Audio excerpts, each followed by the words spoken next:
Brought to you by TechnoSpark 20 series smartphones.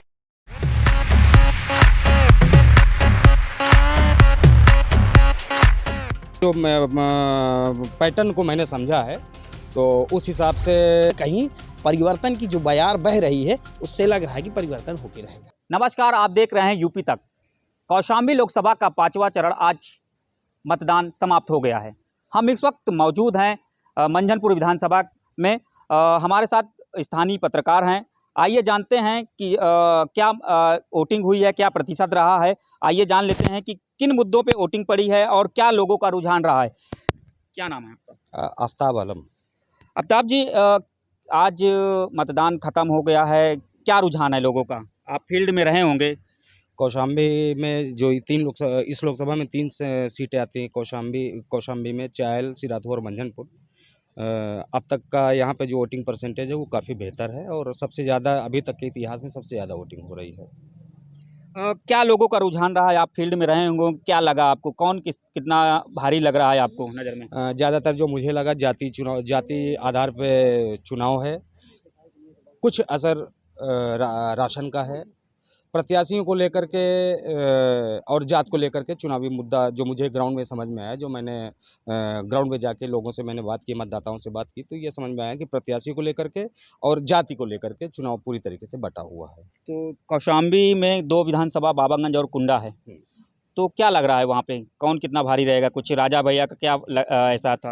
अब राजा भैया के समर्थकों का तो जो दिख रहा था, हुजूम वीडियो जो आ रहे थे, उनका समर्थन तो अघोषित रूप से समाजवादी पार्टी के साथ ही था, तो इसलिए समाजवादी पार्टी को ये समझ में आ रहा है। क्या फैक्टर रहा होगा?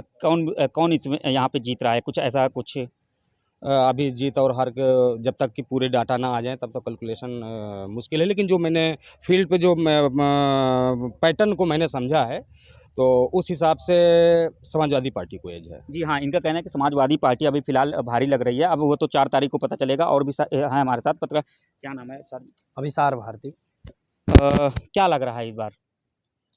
देखिए, जनता जो इस बार बदलाव की ओर थी, क्योंकि हमारे जनपद के जो माननीय कौशाम्बी के माननीय सांसद महोदय विनोद सोनकर जी लगातार 10 साल थे और मैंने ज़्यादातर अपने लगभग 20 साल के चुनावी उसमें कैरियर में देखा है कि अगर कोई 5 साल और उसके बाद 10 साल कोई भी सांसद, ग्राम प्रधान या विधायक रह जाता है और जनता के बीच में रहा, उसकी कैसी क्या छवि, अगर थोड़ी सी भी छवि कहीं से भी इधर उधर कुछ पड़ी या कोई उनसे भूल हुई, जनता के बीच में कम आए गए, तो लोग चाहते हैं कि इसको कि बदल दो और बदल के कोई दूसरा लाओ। और तो समाजवादी पार्टी जो इंडिया गठबंधन से हैं, पुष्पेंद्र सरोज, वो युवा प्रत्याशी हैं। 25 साल अभी उनकी उम्र हुई है और जैसे कि सभी लोग जानते कहते हैं कि जिस ओर जवानी चलता है उस ओर जमाना चलता है, तो ऐसा ही कुछ हो रहा है। यहाँ के जो युवा वर्ग हैं, युवा वोटर हैं, वो दिखे पुष्पेंद्र सरोज की तरफ और जो तमाम तरीके के वादे कर रही हैं और मन से जाके सीधे घोषणा कर रहे हैं। इंडिया गठबंधन के राहुल गांधी हैं और अखिलेश यादव, उससे लग रहा है कि कहीं ना कहीं जैसे कि एक वो बात आई है टकाटक वाली बात की खटा खटा आपके खाते में 8,500 रुपये जाएंगे। तो एक बूथ में गया था और उस बूथ में मैंने देखा कि जो पुरुष वोटर थे उनकी जो संख्या थी, 11 बजे की बात मैं बता रहा हूँ, लगभग 35 से 40 लोग वोट दिए थे। लेकिन महिलाएं जो थी 70 से 80 के बीच में। तो मुझे लगा कि महिलाओं का भी मूड बदल रहा है और कहीं ना कहीं परिवर्तन की जो बयार बह रही है उससे लग रहा है कि परिवर्तन होके रहेगा। किन मुद्दों के लोग वोट दिए हैं? क्या कुछ ऐसा कुछ? कौशाम्बी में अगर मुद्दों की बात करें तो सिर्फ और सिर्फ विकास, और विकास में देखा जाए तो सड़क।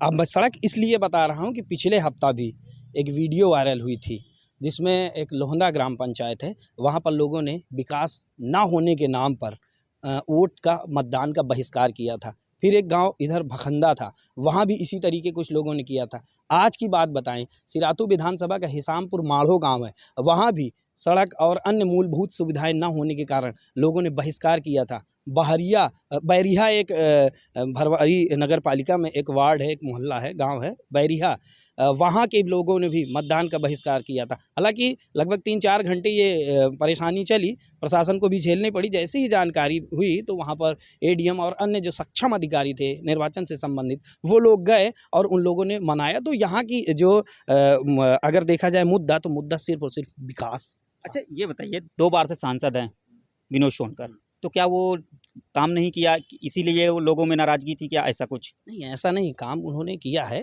तमाम काम उनके दिखाई दे रहे हैं, ऐसे नहीं। ये मेडिकल कॉलेज भी उन्हीं की देन है, और भी तमाम योजनाएं हैं, रेलवे पुल है, और इधर आपका उधर चले जाइए आप, ये शाहजहाँपुर की तरफ, तो उधर भी जो गंगा जी का पुल बना है तो दिखाई दे रहा है। लेकिन मैं बताया ना कि जब 5 साल 10 साल हो जाता है, बार बार कहते हैं ना कि बार बार किसी खाना को खाते खाते खाते खाते लोगों का मन ऊबने लगता है, तो सेम वही पैटर्न इस दफ़ा ऐसा लग रहा है कि चल रहा है कि लोग बदलाव चाह रहे हैं, और बदलाव की वजह से यहाँ पर जो बीजेपी सीट लगभग जो जनता का आंकड़ा है और उनका जो मतलब कि रुझान है, उससे देखकर ऐसा लग रहा है कि बीजेपी सीट हार रही है। जी हाँ, ये भी कह रहे हैं कि बीजेपी हार रही है, और भी लोग हैं, उनसे भी बात कर लेते हैं। क्या नाम है आपका? अजय कुमार नाम है मेरा।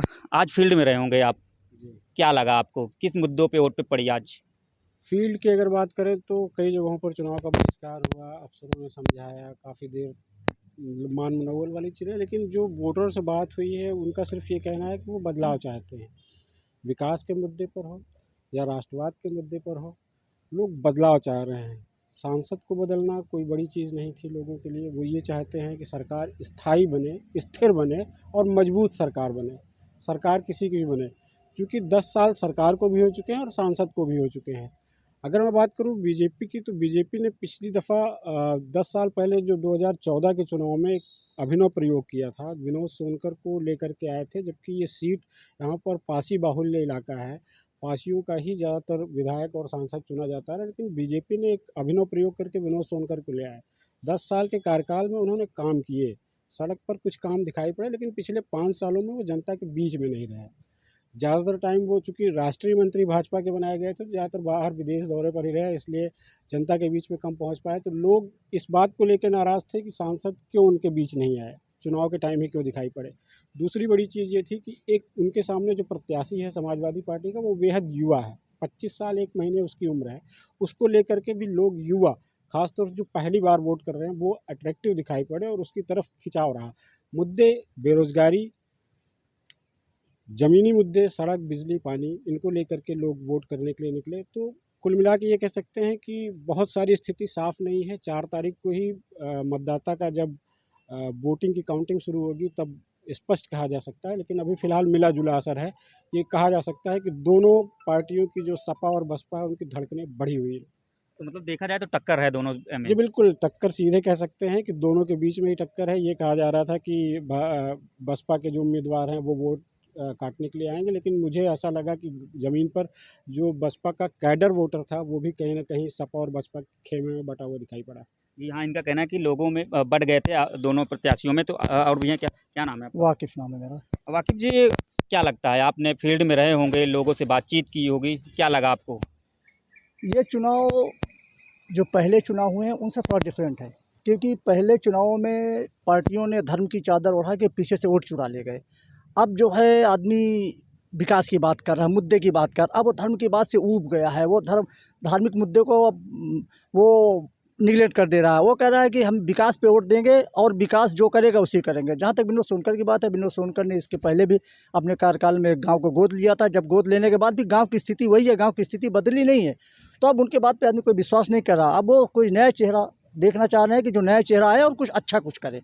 और जो अभी यहाँ पर तमाम नेता आए, राष्ट्रीय दल के नेता आए और क्षेत्रीय दलों के नेता आए, उन्होंने वही अपना राग गलापा धर्म का। तो धर्म से लोग ऊब गए हैं। अब वो शिक्षा की बात, सुरक्षा की बात, सड़क पे कुछ दिखना चाहिए, कुछ उनको संबंध दिखना चाहिए, कोई विकास हो रहा है। ये रेवड़ियों से लोग ऊब गए हैं, रेवड़ी बांट रहे हैं ज़बरदस्ती की, जो है ना, आगे लोग घोषणाएं करें। जी, लगता है कि मतलब यहाँ पे कौन भारी लग रहा है, कौन, बसपा या भाजपा या फिर सपा, कौन लग रहा है आपको? अभी तो मेरे हिसाब से सपा को एज मिल रहा है, क्योंकि युवा होने की वजह से लोग उसको अभी आजमा रहे हैं, उसको देखना चाह रहे हैं कि हाँ शायद बेटर देन सोनकर होंगे, विनोद सोनकर होंगे। जी, अच्छा, जी। मतलब विनोद सोनकर जीत सकते हैं, ऐसा आपका कहने का मतलब है कि लास्ट में? नहीं, मेरा कहना ये नहीं है। मेरा कहना ये है कि एज जो है सपा को है, क्योंकि सपा का जो प्रत्याशी है पढ़ा लिखा है, युवा है, और उन्होंने पूरे कैंपेनियन में कहीं पे धर्म को अपना जो है मुद्दा नहीं बनाया, उन्होंने विकास को मुद्दा बनाया है। तो इससे समझ ये आ रहा है कि विकास की अहमियत है। अब धर्म की अहमियत जो है इलेक्शन में नहीं रह गई है। तो क्या विनोद सोनकर जी थे, 2 बार के सांसद हैं, तो क्या वो लोगों के बीच ना जाके यही उनका भारी पड़ रहा है, ऐसा कुछ? जी, जी, ये भी भारी है। तमाम चीज़ों पे उन पे आरोप लगे हुए हैं, ज़मीन हड़पने के आरोप लगे हुए हैं, लोगों से बदतमीज़ी करने के आरोप लगे हुए हैं। ये सारी चीज़ आरोप हैं जो उनका माइनस पॉइंट है।